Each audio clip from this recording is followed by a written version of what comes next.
Distinguished guests, ladies and gentlemen, good morning.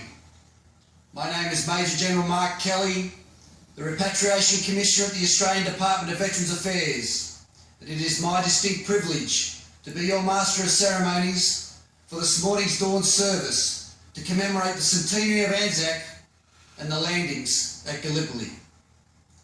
I will now broadly acknowledge the distinguished guests. His Royal Highness, the Prince of Wales. His Royal Highness, Prince Henry of Wales.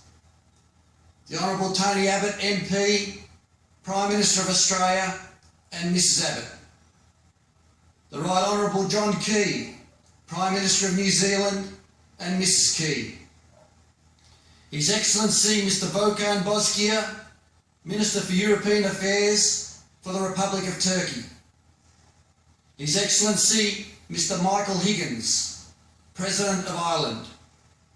Mr Jean-Yves Le Drian, Minister for Defence for France. The Honourable Liam Yelich, Minister of State for Foreign Affairs for Canada. Dr Narayan Khadka, Minister for Urban Development for Nepal. His Excellency Mr Vijay Kumar Singh, Minister of State for External Affairs for India.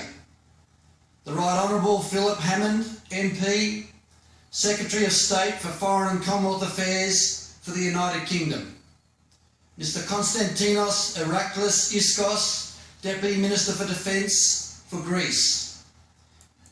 Mr Marcus Grubel, Junior Minister and Under Secretary in the Ministry of Defence for Germany. Ambassadors and members of the Diplomatic Corps.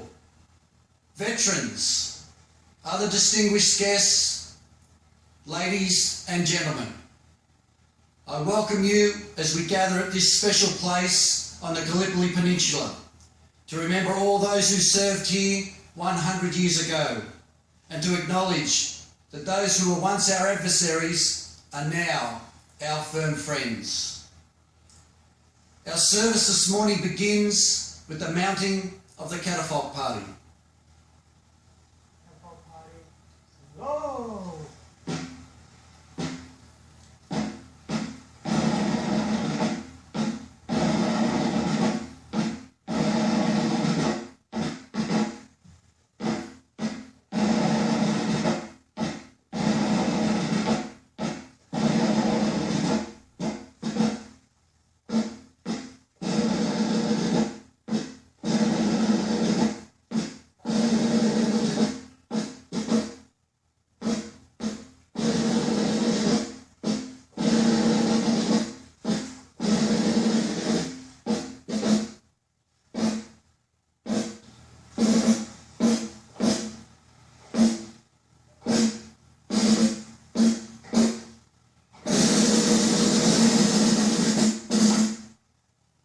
Catapult party, words.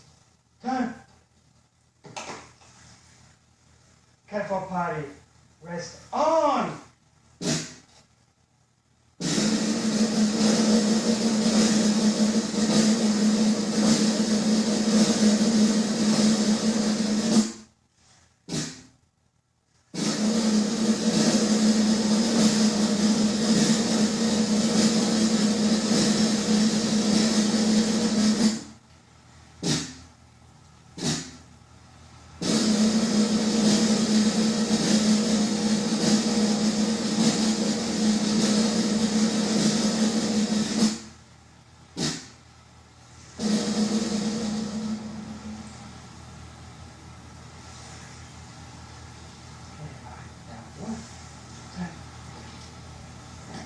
Quick, mark.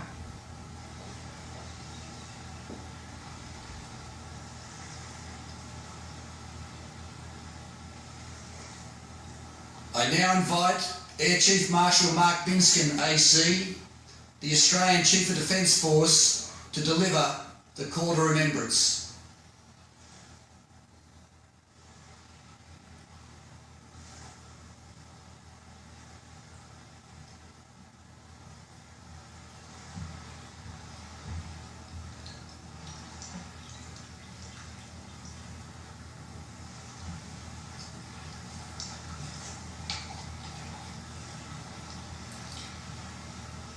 We gather here at this time on this now quiet beach to remember and to honour those who came from across the world to take their place on this battlefield.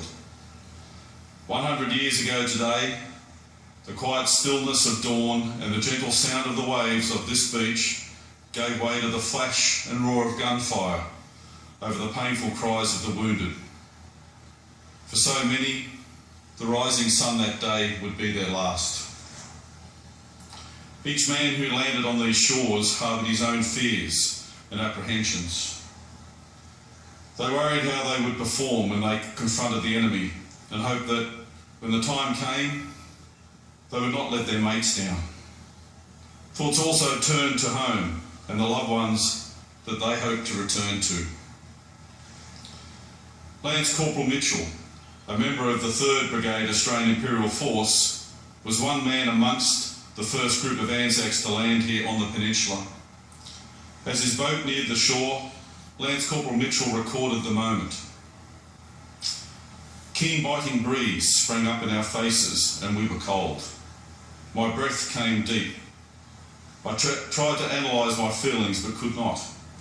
I think that every emotion was mixed, exultation predominating. We came from the new world for the conquest of the old. The price of failure we knew to be annihilation. Victory might mean life. But even so, whispered jests round, and I remember turning to poor old Peter and asking him how he felt. Good, was his reply. The optimism did not last. The boats had never even reached the shore before the Turkish defenders opened fire. Lance Corporal Mitchell continued. The lead came in squalls, whispering when it came close and whistling when not, smashing into the woodwork of the boats and splashing into the water. The key was being turned in the lock of the lid of hell. The Anzac stormed the ridges behind you in a hail of fire. Those who could continued upwards towards the guns, which did not cease again for 8 long months, but for a brief truce to bury the dead. Lance Corporal Mitchell survived Gallipoli, but many of his mates did not. Today, we honour all those Australians and New Zealand soldiers who landed at Gallipoli, especially those who gave their lives in the service of our countries. We remember that all those who served in the Great War left behind a life and a family, setting aside their fears to answer the nation's call to arms. It's our promise to remember them always, and it is right that we do it at this time, on this day, at this place.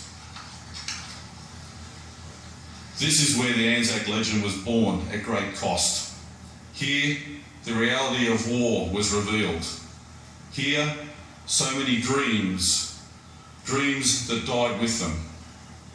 Here, they lie in sacred soil. Here, we honour their spirit, the spirit of Anzac, which lives amongst us. And here, we will remember them.